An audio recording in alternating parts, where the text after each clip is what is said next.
What's going on, Ground Roots Outdoors? That's right, it's Aaron Morstead, and yes, it's been a while, and for that, I apologize.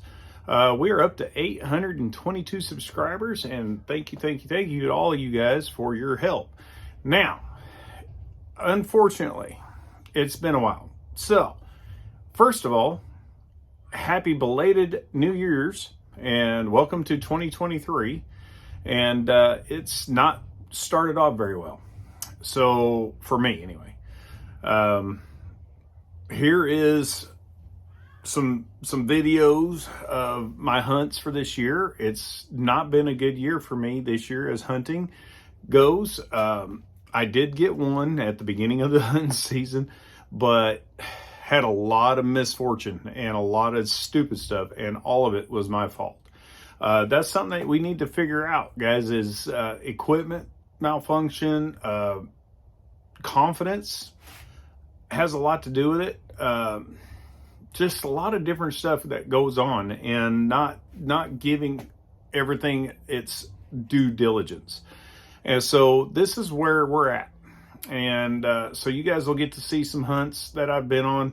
And this is just some of them, guys. I went out hunting a lot this year and just really choked a lot, and or didn't see anything. It was crazy. It was like a switch went off right around the rut, which was nuts.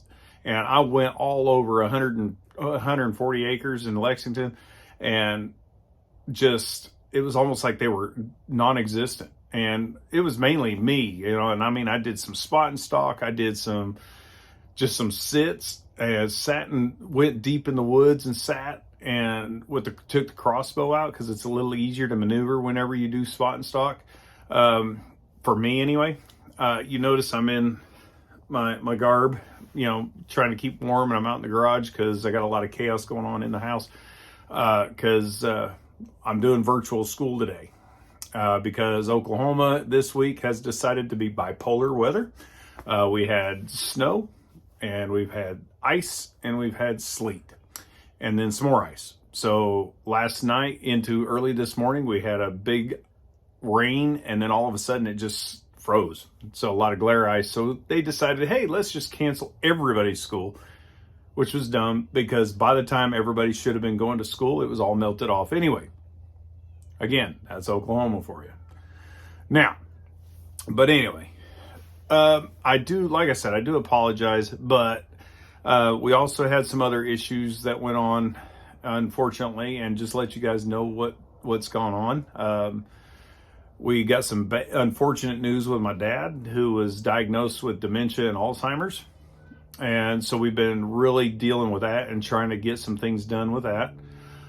You guys know I'm a foster parent, and we got a couple of boys in our home that have been with us for about 3 years now.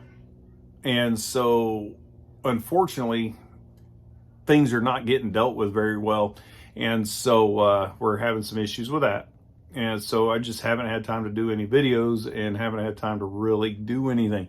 However, things are finally starting to come to at least to a balance, and thankfully, to a couple of friends of mine across the street and stuff, have really been a blessing to us and my family. And so you guys are going to get to start seeing some things, some different stuff. We're going to transition over into fishing. Just to let you guys know, because I need to do something else, and I need to spend some private time with archery and getting my gear set up the right way. As you guys can see right there, I got a bunch of arrows there. You guys see up there, I got a bunch of arrows there that we're doing a lot of work on, and trying to find that balance, because this year I've had a lot of arrow noise, and it's just, I don't like it. And so we're trying to find that happy median of a heavier arrow. That way it's quieter, and that way it gets the job done. You guys, I've posted a video on arrow noise and what deer hear and why they duck the strings. And it's kind of funny because that video hasn't been watched much. And that video is something that people need to pay attention to, because arrows make a lot of noise, especially the lighter arrows. They don't absorb all the energy coming off the limbs, and the arrows buzz and they make a lot of noise. So I do know that when I was shooting my extortions, the heavier arrows, they didn't make that noise. So this is stuff that I've been doing and coming up with and watching. Thankfully, Victory has recreated a heavier arrow with the RIP SS. They aren't in stores yet, but I guarantee you I will go into debt for these arrows if it means that I'm going to have a quieter setup. So there you go. Broadheads, guys, you know, I was thinking about doing some mechanicals.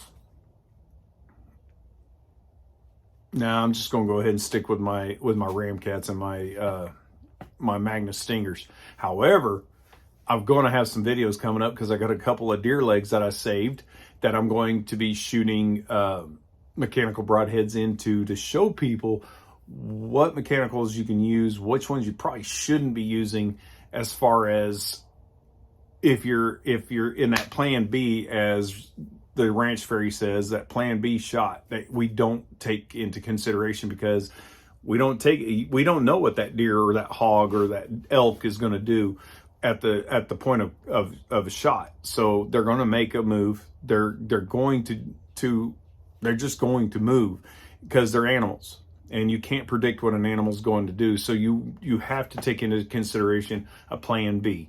Now, mechanicals are great.